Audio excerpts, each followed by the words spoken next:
Bem-vindos ao canal do Geog Plus, sou Matheus de Souza e hoje estou aqui com o Ícaro, nosso presbítero, ou carinhosamente chamado de presbícaro. E hoje a gente vai falar sobre um assunto muito interessante que se encontra no livro de Êxodo, capítulo 3, versículos 14 e 15, que diz o seguinte: Disse Deus a Moisés: Eu sou o que sou. É isto que você dirá aos israelitas: Eu sou, me enviou a vocês. Diz também Deus a Moisés: Diga aos israelitas: O Senhor, o Deus dos seus antepassados, o Deus de Abraão, o Deus de Isaac, o Deus de Jacó, enviou-me a vocês.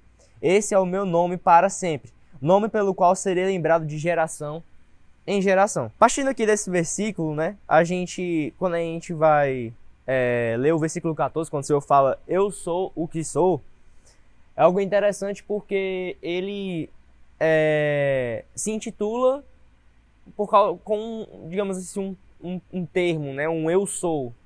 Não é um nome como a gente conhece normalmente. E o que é mais interessante ainda é que quando você vai ver o escrito original, esse nome, se a gente for mudar do hebraico para o português, originalmente, vai ficar somente um conjunto de 4 letras, 4 consoantes, né, são as consoantes YH, WH, que também são conhecidos como tetragrama, e que a gente não sabe ao certo qual é a pronúncia desse nome. Como Moisés ouviu o Senhor falando para ele esse nome, o eu sou. Então, como é que a gente pode lidar com isso? Como é que a gente analisa isso historicamente, o porquê que a gente não sabe a pronúncia desse nome, e, enfim, o que é que você pode nos dizer sobre isso? Paz do Senhor a todos, né? É um prazer estar aqui com vocês falando a respeito desse tema, né? O tema esse vai ser do acampamento de jovens desse ano, né? Yahweh, a glória do eu sou. E aqui a gente vai falar exatamente da forma em que esse Deus se apresenta para Moisés, né? Como você lê o texto aí de Êxodo, Moisés, ele foi incumbido de uma missão, né? Um chamado de Deus. O começo do capítulo 3 vai falar que Moisés estava lá na terra do seu sogro, né? Pastoreando suas ovelhas. Quando ele chega a um monte chamado Horebe, e aí Deus se revela para ele, uma espécie de uma chama, de um fogo que não consumia uma sarça, né? Uma planta do deserto. E aí Moisés recebe esse chamado, essa missão de Deus, que é o quê? E eu preciso contextualizar isso, porque faz todo sentido dentro da sua pergunta. Moisés recebe esse chamado, essa missão de Deus, onde ele precisa ir resgatar, libertar um povo da servidão do Egito, né? E aí Moisés, ele se sentindo despreparado e até mesmo temeroso com esse chamado, essa missão que ele tinha, ele chega para Deus e diz assim: tudo bem, eu vou. Mas quando eu chegar lá nos meus irmãos e quando eu me apresentar a Faraó, eu digo que no nome de quem eu estou indo para cumprir essa missão. E Deus se revela para Moisés e o manda se identificar e dizer assim: olha, quem mandou vir fazer essa missão foi o Deus eu sou, aquele que sempre foi, aquele que sempre é. É engraçado que a nossa tradução ela diz que Deus se revela da seguinte forma: eu sou o que sou. Mas ele que é o verbo ser ou estar, né? Mas também pode ser dito assim, ó, eu serei o que serei. Parece até um pouco errado no português, mas é Deus dizendo que ele é aquele que sempre foi e sempre será. É Deus dizendo que além dele não há nenhum outro, que antes dele nunca houve nenhum outro. Então Deus se revela para Moisés e o manda cumprir essa missão a partir dessa identificação. Moisés vai lá e diz que eu sou aquele que sempre foi, eu sou o que sou. Então basicamente é isso. Entendi. É interessante que isso revela um pouco do atributo da eternidade de Deus. Sim. Isso revela bastante. Isso é uma tentativa do Senhor de nos explicar, mesmo que a gente não tenha pleno entendimento da eternidade, mas é uma tentativa muito gloriosa dele falar que eu sou eterno. Muito antes de você existir, muito antes de tudo existir, eu já existia e sempre existi. Essa questão do nome de Deus, né? No português a gente pode chamar de Yahvé, Jeová, Javé, né? Alguns chamam de Yahweh, né? Mas a grande verdade é que nós, além de nós, até mesmo os estudiosos, né, os rabinos, eles não conhecem a origem de onde veio essa terminologia Yahvé, né? O Yahweh. Mas a grande verdade é que eles consideram que a origem dele é de um verbo chamado Hayá. E esse verbo Hayá vem da ideia de autoexistente. Você falando aí da questão da eternidade, a origem desse nome, o único prenúncio que nós temos é de onde ele pode ter vindo, que é do Hayá. E esse Hayá é a autoexistência de Deus. E trazendo aqui de volta até para o texto que a gente estava falando, Mateus, de Levítico capítulo 3, e relembrando tudo que estava acontecendo, é interessante porque quando Deus vai lá e diz para Moisés, dizendo o nome de quem ele está indo, significava mostrar autoridade no nome de quem ele está representando. Nós devemos lembrar, Moisés, Mateus. O Egito, ele existia um panteão de deuses, né? As pessoas lá adoravam vários e vários deuses. Então existia o Deus que abençoava as águas, o rio Nilo, existia o Deus que abençoava o sol, existia o Deus que dava a prosperidade, existia o Deus que trazia a questão de multiplicar pessoas, a fertilidade, né? E quando nós vemos Moisés ir até o Egito e falar para Faraó, para libertar o povo dele, para que ele possa ser adorá-lo no deserto, para que Deus tenha um povo para si, Faraó endurece seu coração e não permite. E quando nós vemos Deus mandar sobre o Egito as pragas, aquelas 10 pragas, ali está mostrando a total autoridade de Deus sobre aqueles deuses que eles adoravam. Então, quando nós vemos Deus mandar uma praga sobre o rio e as águas do rio ficarem vermelhas, Deus está mandando um recado. O Deus Yahvé, o Deus Javé, o Deus Rial, e assim como você queira mandar, ele está mostrando, dizendo assim, olha, sobre todos os deuses que vocês acreditam que existem, eu sou superior. Sobre esse Deus que você acha que abençoa as águas do rio Nilo, eu quero mostrar que eu sou mais poderoso. Sobre os deuses dos animais, que vocês têm deuses para os animais. Tinha lá um deus chamado Apis, se eu não me engano, que ele se personificava num touro. E uma das pragas foi o quê? Pestilências, feridas sobre os animais, sobre o gado. Então Deus está mostrando, olha, esse Deus que você adora aí, eu sou superior a ele. O Deus da prosperidade na agricultura, né, para que eles tivessem uma agricultura fértil. Deus manda os gafanhotos para mostrar assim, ó, o Deus que você pensa que protege a sua agricultura, o seu cultivo, eu estou superior a ele. Tanto é que eu posso mandar uma praga e ele não é capaz de detê-lo. Então, o Deus Javé, o Deus que nós acreditamos, o Deus Jeová, está sobre tudo e sobre todos. Então, Deus está mandando um recado para aquela nação. E a gente pode fazer até uma aplicação pessoal, Mateus, porque a Bíblia ela vai comparar o Egito com o mundo. Né? Sobre o Egito existia um Deus. Sobre o Egito existia várias personificações de deuses. Existem pessoas hoje que estão nos assistindo aqui que elas têm, às vezes até inconscientemente, deuses que elas fabricam para si. A egolatria, o hedonismo, que é a busca pelo prazer. Quando você coloca o prazer acima de tudo, se transforma em um Deus. Quando você pega uma pessoa, seja ela quem for, e coloca sobre tudo e passa a reverenciar aquele relacionamento, aquela pessoa, essa pessoa se torna para você um Deus. O próprio Jesus Cristo vai dizer lá no Sermão do Monte que você não pode adorar dois senhores. Você não pode amar a Deus e contrariar outro.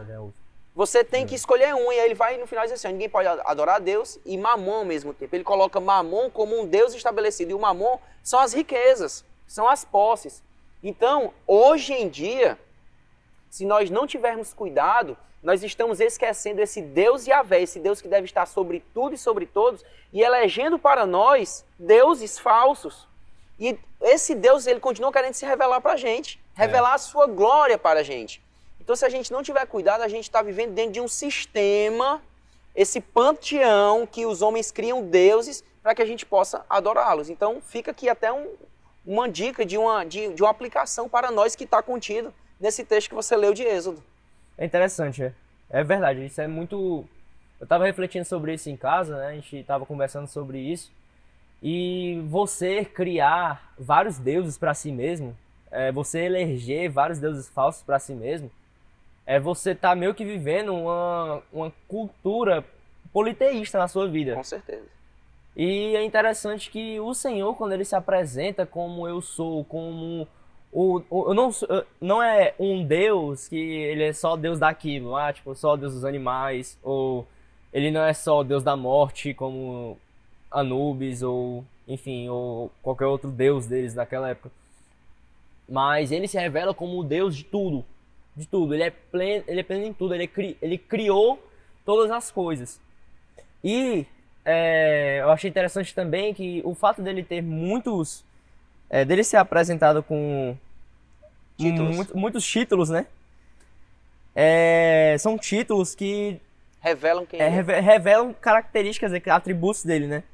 Como tu citou Jeová, né? Sim. E esse Jeová, existem uns cinco títulos com o Jeová, que é Jeová Jireh, o Deus que provê, Jeová Rafa, o Deus que cura, Jeová Nissim, o Deus que é a nossa bandeira. Então, tipo, o Senhor, ele se revela de várias maneiras em tudo. É isso que eu achei interessante. Deus ele acaba se revelando em nossas vidas. E assim, até contextualizando nessa questão dos títulos de Deus.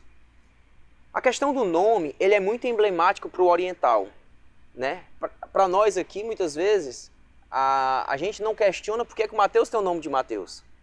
Mas o oriental, muitas vezes, ele dava nome a locais, ou nome a pessoas, ou nome a Deus a partir de circunstâncias que aconteceram em determinada situação, né? Então, quando a gente vê Abraão subindo o monte com seu filho Isaac, e o garotinho lá dizendo assim, papai, tá aqui o cutelo, tá aqui a madeira para fazer o fogo, mas papai, eu tô sentindo falta do cordeiro. Cadê o cordeiro que a gente vai sacrificar? E ali, Abraão, demonstrando a sua extrema fé, a sua extrema confiança para Deus, ele disse assim, olha, o Isaac, Deus proverá para si o cordeiro, para o sacrifício. E aí, no momento em que Abraão está sendo ali provado, e aí aparece aquele cordeiro que foi preparado pelo próprio Deus, Deus é louvado e recebe o nome como Jeová Jireh, aquele que provê. Né? Então, aquela circunstância ali, o título de Deus naquele momento é o Deus que provê. Quando nós vemos lá Agar ser, mais uma vez no contexto lá da história de Abraão, quando nós vemos lá Agar ser despedida com seu filho, Ismael, e vai para o deserto, se retira ali, e Agar acha que a sua vida vai morrer, vai acabar tudo ali, e ela se despede do seu filho, vai para distante dele, e ela vai para longe para não ver o seu filho morrer, e o sofrimento dela ali é tamanho. E chega um anjo para ela e diz assim, olha Agar, o menino não vai morrer porque eu tenho uma promessa para ele. E ali, o Deus que se revela a Agar é o Lahai Roi, o El Roi, aquele que tudo vê. Quer dizer, até mesmo no deserto, onde ela não estava sendo vista pelo homem, Deus estava lá vendo a sua necessidade. Quando nós vamos ver os profetas serem levantados por Deus, vamos pegar aqui o caso de Elias. Elias viveu num momento de tamanha idolatria também. O povo era devoto a Baal, elegeu para si outros deuses, outros falsos deuses. E aí Deus levanta um profeta com o nome Elias. Será que foi à toa? Não. O nome Elias significa Deus é a salvação. Então, quando se levanta um profeta chamado Elias, ele está dizendo para todo mundo assim, olhem para o meu nome. Esse Deus que vocês servem não salva ninguém, mas o Deus que eu sirvo, Elias, já faz menção, o Deus que de fato é a salvação. Então, esse título de Deus, os títulos que Deus recebe nas Sagradas Escrituras, sempre nos ensina algo. Jeová Rafa, o Deus que cura, Jeová Jireh, o Deus que provê, Jeová Nissim, a nossa bandeira. Ele é o Yahweh, né? Aquele que se apresenta para a gente e se revela para a humanidade de diversas maneiras. Pegando aqui o gancho, de que eu sei que muitas pessoas que estão aí nos assistindo, Mateus, podem estar curiosas de como é a verdadeira forma de falar, né? De como eu devo verbalizar esse tetagrama que você falou, que aí são 4 consoantes no hebraico. Mas a verdade é que esse tetagrama ele se perdeu no decorrer da história, a gente não sabe como falar, né? E aí, esses títulos de Deus, eles aparecem porque o povo foi tão extremamente zeloso com aquele mandamento, não usarás o nome do Senhor teu Deus em vão, não falarás o nome do Senhor teu Deus em vão, que o povo de Israel ele passou a não pronunciar mais o tetagrama. Isso foi se perdendo no decorrer do tempo, né? Mas a grande verdade é que o que vale é a intenção da pessoa, né? Se nós voltarmos o nosso coração, se nós tivermos um espírito contrito voltado para o Deus Criador, porque Adonai, que é uma das formas que a Bíblia nos apresenta Deus, que é mestre e senhor, Adonai significa mestre e senhor. Se você se volta para esse Deus que é mestre e senhor das nossas vidas, você pode ter certeza que não importa como você o chame, né? Se é o Yahweh, o Jeová, o Javé, o Yahu, o Eloá, o Elohim, todas as formas, Deus será louvado e Deus será ouvido por você. Então, essa questão da glória de Deus, da glória do Eu Sou, a partir do seu nome, a verdade é que o nome de Deus, Mateus, eu preciso afirmar aqui para hoje você que está nos ouvindo, a glória de Deus ela é revelada a partir do seu nome. O nome de Deus nos comunica algo poderoso e precioso. Uhum. Junto com o nome do Senhor, é comunicado para nós, seus servos, de fato, uma glória que acompanha esse nome. Esse Jeová, esse Yahvé, esse Yahweh. Junto com ele, nós devemos ter uma noção de que vem uma glória junto. E é de extrema responsabilidade nós nos chegarmos a ele com nossas vestes limpas. Nós nos chegarmos a ele com espírito de adorador, como diz Jesus lá, falando para a mulher samaritana. Olha, o que o Senhor quer de nós é uma adoração em espírito e em verdade. Sabe, a gente não pode chegar com mentira, porque o nosso Deus, ao redor do seu nome, existe uma glória de poder, uma glória de uma presença que é capaz de fazer tudo. Esse Deus Jeová, ele fez coisas maravilhosas que estão narradas nas páginas da Bíblia. Uhum. Nós vamos ver um Deus que liberta o povo do Egito. Nós vamos ver que um Deus que, com a sua glória, ele protege o povo do sol escaldante do deserto. Ele ilumina o caminho do povo com uma nuvem uma chama de fogo, uma coluna de fogo no meio da noite. É um Deus que revela a sua glória, mandando maná do céu, mandando carne do céu, mandando água brotar da rocha, fazendo o mar se abrir. É um Deus, esse Deus Jeová, que se revela para o povo lá no tabernáculo, onde a sua glória vinha e pairava, e ali o sacerdote desfrutava da presença desse próprio Deus. E a notícia maravilhosa para nós, quando Jesus vem, ele rasga aquela cortina que separava o santo dos santos dos santos. Hoje nós temos acesso a essa glória do Deus Jeová.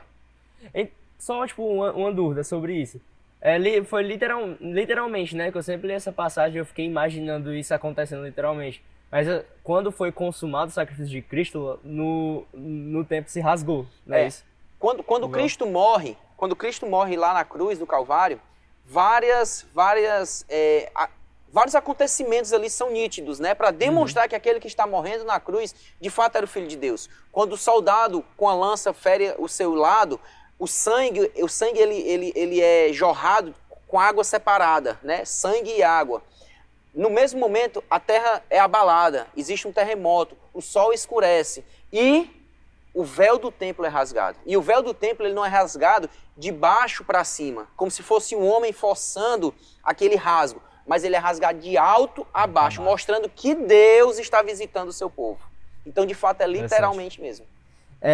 E o fato do Senhor se apresentar com um nome, né, a Moisés, né, como eu sou, ele não visa também se rotular, digamos assim, porque ele vai muito além de um nome. A grande verdade, eu acho que a gente já está chegando no fim aí, né, Lorena? O pessoal da produção ali já está.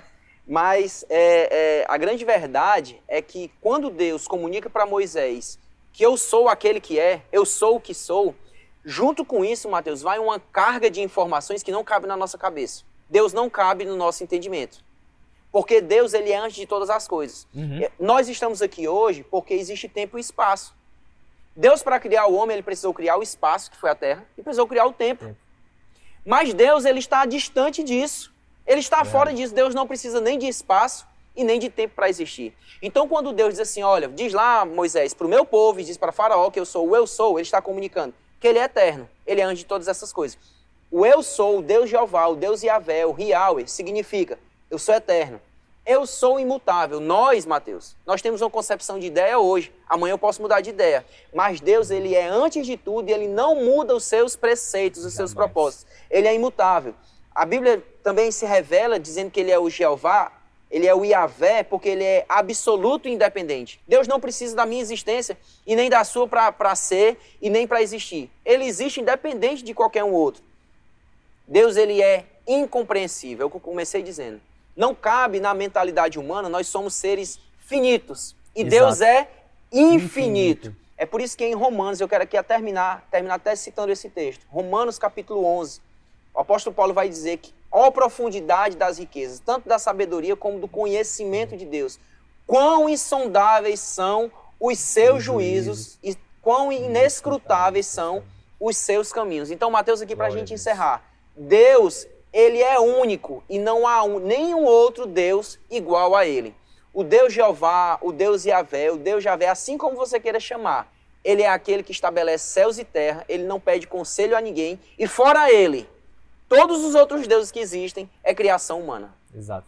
Nenhum pensamento humano pode definir o nosso Deus. Nenhum pensamento humano pode simplesmente, em uma frase, definir ele, ou você pode redigir um texto enorme, você nunca vai conseguir definir ele completamente, porque ele é eterno, ele é soberano, e ele é infinito sobre todas as coisas. E é isso, pessoal. Esse aqui foi nosso primeiro vídeo dessa série. Agradeço aqui a presença do Ícaro, do presbítero. Obrigado, Ícaro, de verdade, por gravar esse vídeo com a gente, por expor esse conteúdo de suma importância para nós, para nossa fé, e também para nós estarmos atentos ao que o Senhor quer nos comunicar. Amém. Hoje, e costurar isso no nosso coração. E é isso, gente. Muito obrigado. Se inscreva no canal, ativa o sininho e compartilha esse vídeo. Ah, outra coisa, comente embaixo, nem que seja o nome do canal, Gelb Mais, porque isso ajuda no engajamento, é sério. Isso ajuda. E deixa o gostei. Tamo junto, pessoal. É isso, valeu.